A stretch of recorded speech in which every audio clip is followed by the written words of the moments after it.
तो hello everyone, welcome to साइनोलॉजी। तो आज हम लोगों का टॉपिक है एचएस फर्स्ट ईयर का जो एनसीईआरटी फिज़िक्स है उसका थर्ड चैप्टर आज हम लोग डिस्कशन करेंगे, motion in a straight line. तो ये जो चैप्टर है इसमें से थोड़ा मैथ्स ये सब आता है। रेक्टिलिनियर मोशन ये क्या है, इसका डेफिनेशन क्या है? The motion of an object along a straight line is called rectilinear motion. तो किसी भी ऑब्जेक्ट का मोशन अगर स्ट्रेट लाइन में होगा तो रेक्टिलिनियर मोशन होगा। तो इसका मतलब डिस्प्लेसमेंट होगा। अब अगर आप मेरा पहला वाला वीडियो मतलब पहले जितने भी वीडियो मैंने अपलोड किया था उन सब आपने अगर नहीं देखा तो देख लीजिए। तो हमें डिस्प्लेसमेंट, डिस्टेंस और बहुत कुछ अच्छे से समझाया है आप लोगों के लिए। तो डिस्प्लेसमेंट क्या है? तो डिस्प्लेसमेंट है the shortest distance between two points. तो अगर ए और बी के बीच में शॉर्टेस्ट डिस्टेंस होगा तो ऑलवेज स्ट्रेट लाइन ही होगा। तो the shortest distance between A and B will be the straight line. और जो रेक्टिलिनियर मोशन है वो स्ट्रेट लाइन में जो मोशन होता है उसको बोलता है रेक्टिलिनियर मोशन। तो ग्राफ, तो इस चैप्टर में ग्राफ थोड़ा इम्पोर्टेंट है, आप लोगों को ग्राफ के बारे में ध्यान रखना ज़रूरी है। तो इसमें क्या है, ग्राफ में वाई एक्सिस में आप डिस्टेंस या डिस्प्लेसमेंट और एक्स एक्सिस में टाइम मान के अगर आप ग्राफ ड्रॉ करेंगे तो अगर वेलोसिटी जब आपका यूनिफॉर्म वेलोसिटी होगा, मतलब वेलोसिटी का चेंज नहीं होगा। अगर एक सेकेंड में वेलोसिटी 30 मीटर पर सेकेंड है, नेक्स्ट सेकेंड में भी 30 मीटर पर सेकेंड, उसके बाद भी 30 मीटर पर सेकेंड, ऐसे जो वेलोसिटी आता है उन सबको बोलता है यूनिफॉर्म वेलोसिटी। तो यूनिफॉर्म वेलोसिटी का जो ग्राफ वो कैसे होगा, इसका मतलब यूनिफॉर्म वेलोसिटी में displacement at every point of the time the displacement will be the same. That means अगर डिस्प्लेसमेंट किसी भी ऑब्जेक्ट का, मूविंग ऑब्जेक्ट का फर्स्ट सेकेंड में डिस्प्लेसमेंट यहाँ पर है तो नेक्स्ट सेकेंड में भी यहाँ पर ही होगा, उसके बाद भी यहाँ पर होगा, उसके बाद भी यहाँ पर। तो यूनिफॉर्म वेलोसिटी में जो ग्राफ आएगा वो इस तरह का आएगा।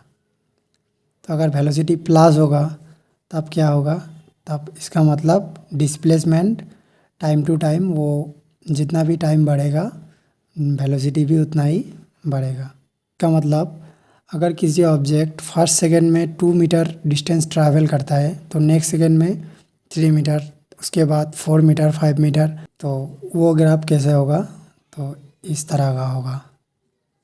अगर किसी भी ऑब्जेक्ट का डिस्प्लेसमेंट अगर मतलब जो वेलोसिटी होगा वो वेलोसिटी अगर नेगेटिव वेलोसिटी होगा, मतलब वेलोसिटी अगर कमेगा, किसी भी ऑब्जेक्ट का अगर वेलोसिटी पहला सेकेंड में 30 मीटर पर सेकेंड था, उसके बाद अगर घट के 25, उसके बाद 20 हुआ। मैं आपको एग्जांपल ऐसे मतलब बोल के दे रहा हूँ, आप लोग समझ लीजिएगा। तो जब वेलोसिटी जब नेगेटिव होगा, कम होता जाएगा, कम होता रहेगा, तब उसका ग्राफ किस तरह से आएगा, इस तरह से। इसका मतलब ये अगर मान लीजिए अब टाइम है, ये भी टाइम है, ये भी टाइम, ये 1 2 3 4 5 मान लीजिए आप first second, second second, third second, fourth second and fifth second. तो फर्स्ट सेकेंड में डिस्प्लेसमेंट अगर 0 सेकेंड में इतना था, फर्स्ट सेकेंड में वो घट के यहाँ तक आया, मतलब डिस्प्लेसमेंट थोड़ा कम हुआ, उसके बाद यहाँ तक आया, ये भी कम हुआ, और उसके बाद यहाँ आया। तो इस तरह से आप graph, city time graph, acceleration time graph, ये सब बहुत देता है। कि जैसे वेलोसिटी, आपको पता है वेलोसिटी का डेफिनेशन क्या है, rate of change of displacement d/t। तो वेलोसिटी प्लस कब होगा, जब displacement, rate of change of displacement बढ़ता रहेगा। अगर कि फर्स्ट सेकेंड में rate of change of velocity 2 metre पर सेकेंड है, उसके बाद अगर 3 मीटर पर सेकेंड आया, उसके बाद 4 मीटर पर सेकेंड आया, सेकेंड आया, तो वेलोसिटी इस तरह से प्लस होगा, पॉजिटिव होगा। अगर माइनस आया, 2 से घट के 1.5 आया, उसके बाद 1 आया, तो क्या होगा, माइनस होगा।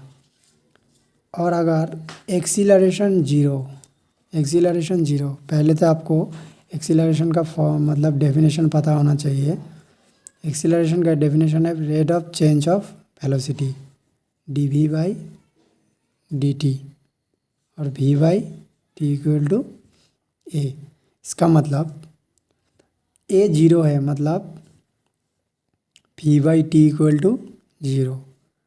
That means rate of change of velocity is equal to zero. इसका मतलब every point of time the velocity will be same. That's why the graph will be like this.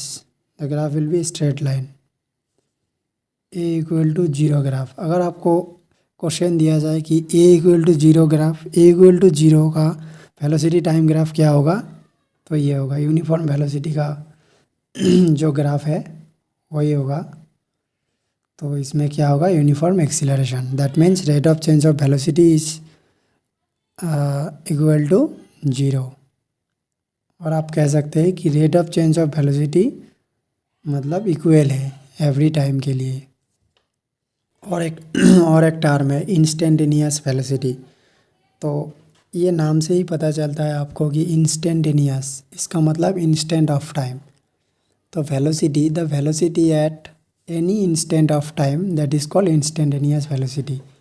At any instant of time, that means आप वहाँ पर 1 second 2 second 3 4 second ऐसे consider नहीं कर सकते हैं। तो जो है उसमें इंस्टेंटेनियस वेलोसिटी के लिए dt tends to zero. That means it's almost zero.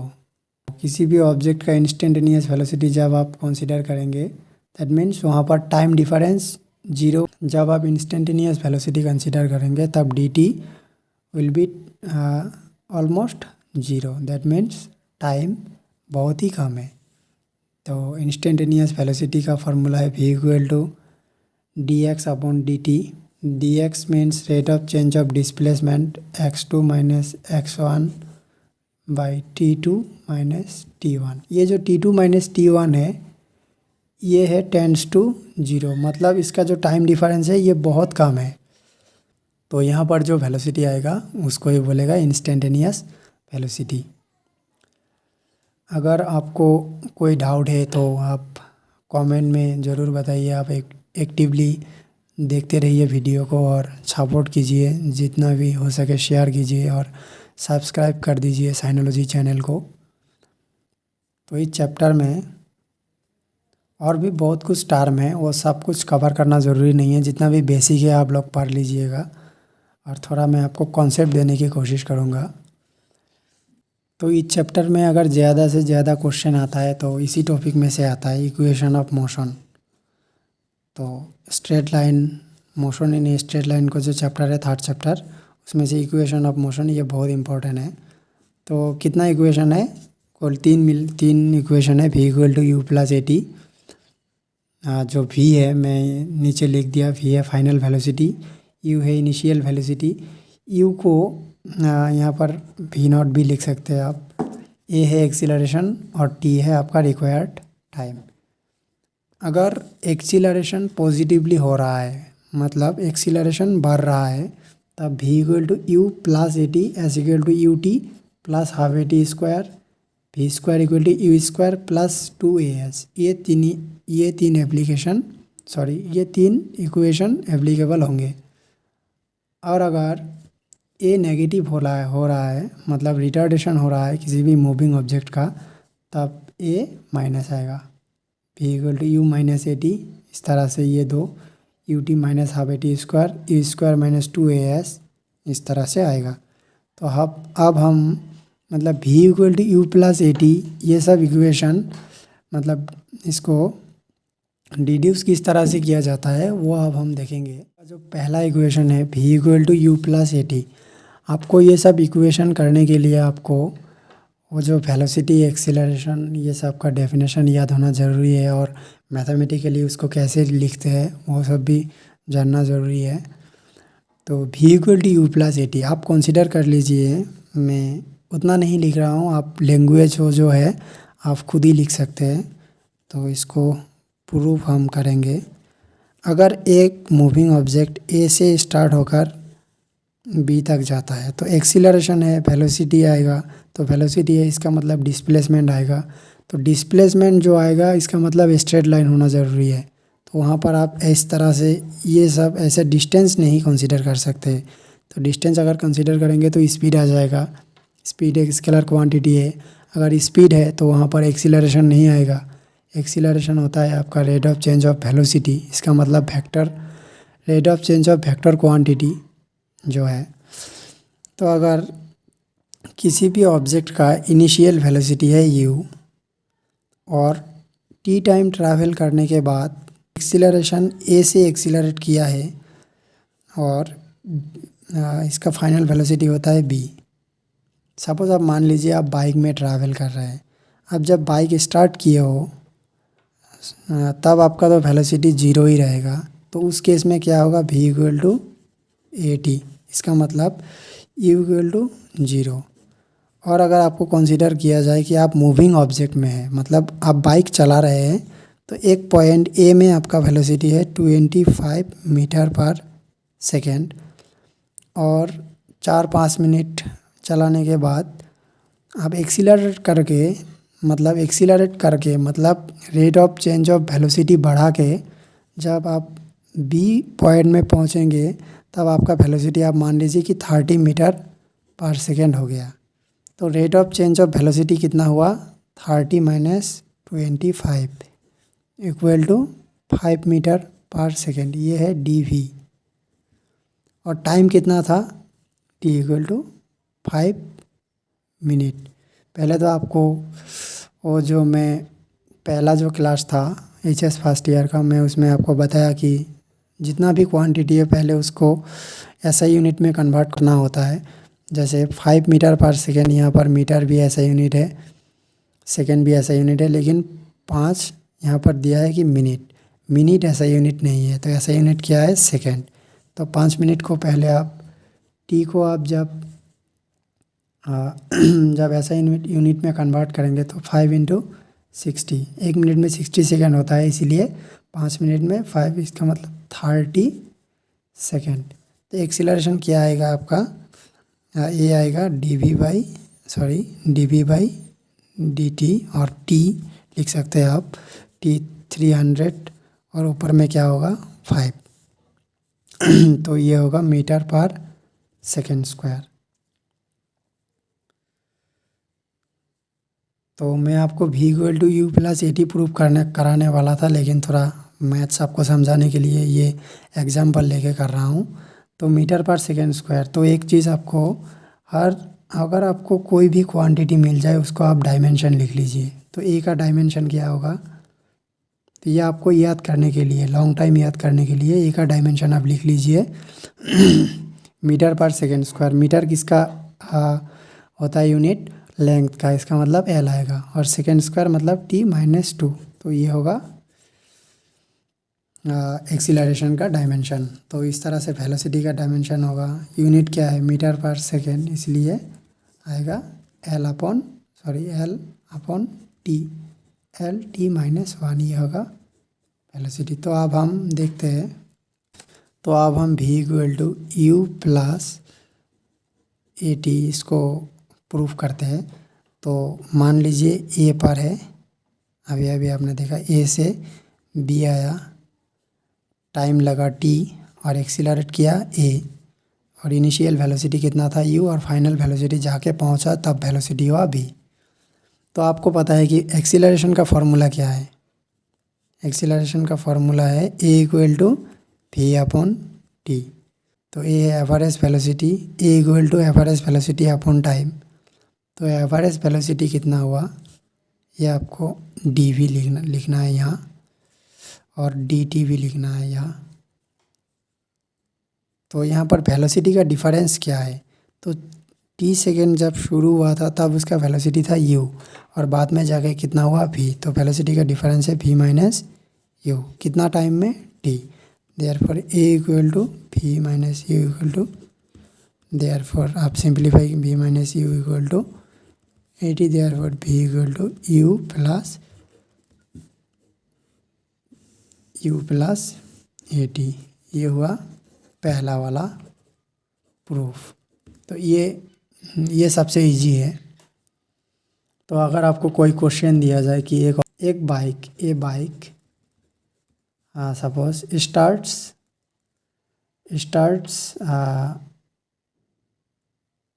starts and it travels for 30 seconds and gets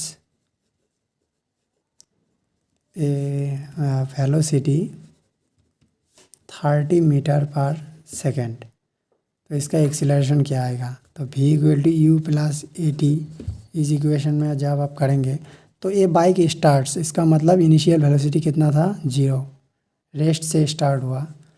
तो v equal to u 0 plus a into कितना टाइम के लिए चल रहा है? 30, और फाइनल वेलोसिटी कितना था? 30 into a into 30, therefore a would be 1 metre पर सेकेंड स्क्वायर। तो इस तरह से आप प्रॉब्लम भी दूसरा इक्वेशन है s equal to u t plus half a t square, इसको अब हम करेंगे। तो एक ग्राफ बना लीजिए आप लोग। यह है एक्स एक्सिस, यहाँ पर होगा टी और यहाँ पर होगा पी। तो आप ग्राफ बनाइए।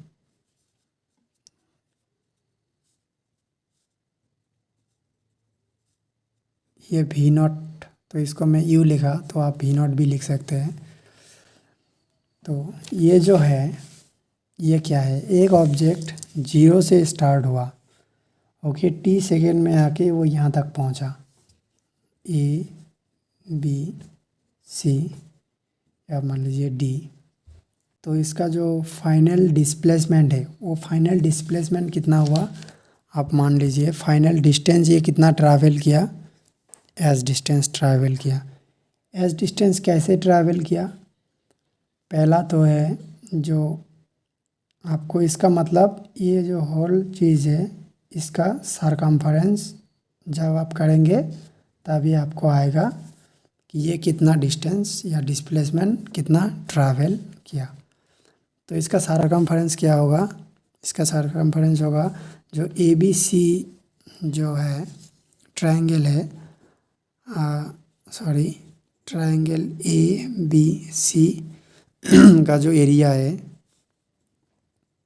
एरिया प्लस यहाँ पर suppose f a b o f plus a b o f का जो एरिया है ये रेक्टेंगल का, ये दोनों जब आप करेंगे तब आपको जो टोटल डिस्प्लेसमेंट है और डिस्टेंस है कितना आया वो आपको मालूम होगा। इसका मतलब s equal to left hand side आया, राइट हैंड साइड कैसे आएगा? जब इसका सरकमफरेंस आप निकालेंगे तब आपको ये आएगा।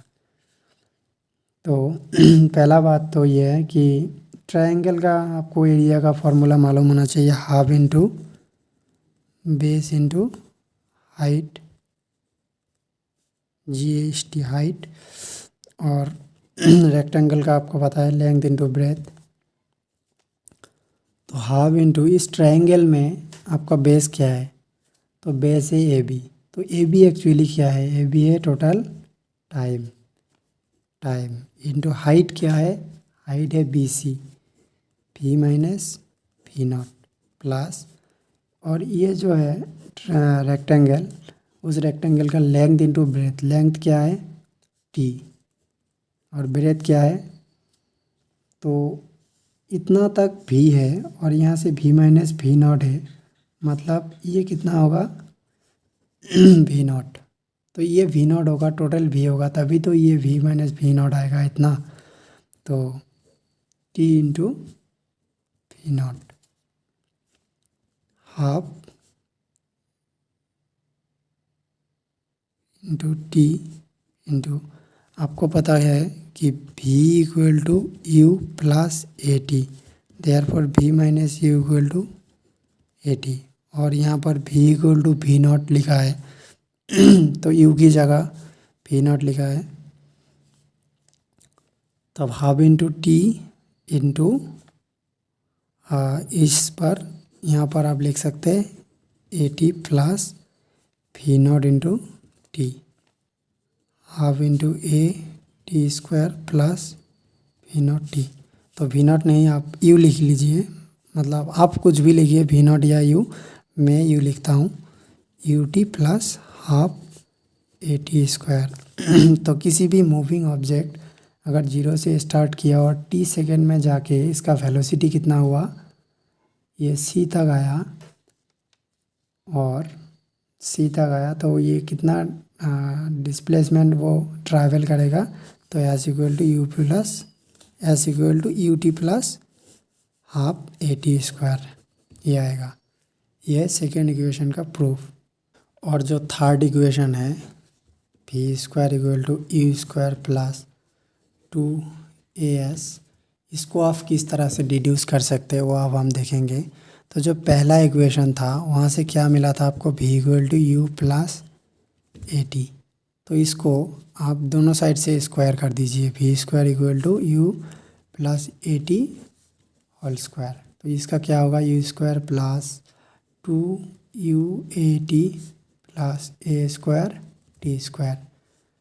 तो V square equal to you square plus, यहाँ से आप 2a कॉमन ले लीजिए, 2a जब आप कॉमन लेंगे तब आपको you t plus half a t square ये आएगा।